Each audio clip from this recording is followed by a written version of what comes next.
आपण संख्यावरील क्रियामध्ये लहानात लहान संख्या तयार करणे आणि मोठ्यात मोठी संख्या तयार करणे हे शिकलो।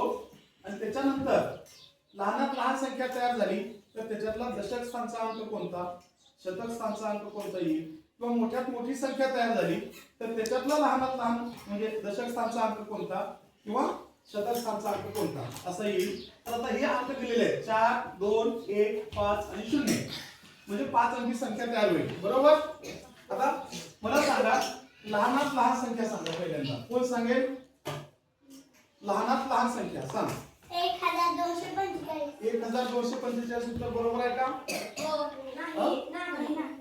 मग किती होईल? 10,245 10,245 ही काय झाली संख्या? लहानात लहान बरोबर।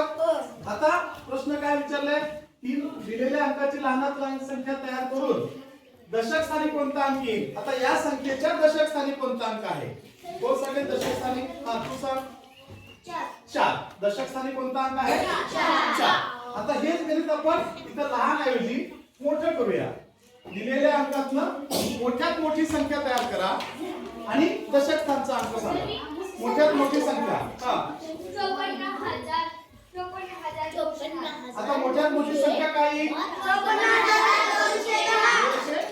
54,210 आता याच्यामध्ये दशक स्थानचा अंक कोणता आहे? 1 याच्यामध्ये दशक स्थानचा अंक 1। आता इथं समजा दशक विचारलेलं आहे, कदाचित इथं शतक पण विचारेल किंवा हजार पण विचारेल, आलं का लक्षात? आता हे सांगायला काय अवघड आहे का आपल्याला? नाही। दशक विचारलं दशक सांगा, शतक विचारलं तर शतक सांगा। आता इथं लहानात लहान संख्या तयार झाली त्याच्यातला शतक स्थानचा अंक कोणता? 2। मोठ्यात मोठी संख्या तयार झाली त्याच्यातला शतक स्थानचा अंक कोणता? 2।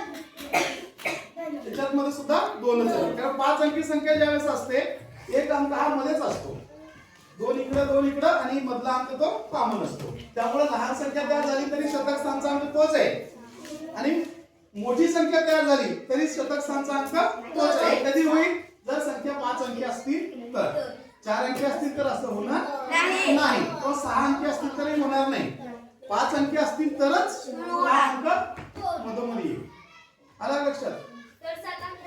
क्लॅप्स गो।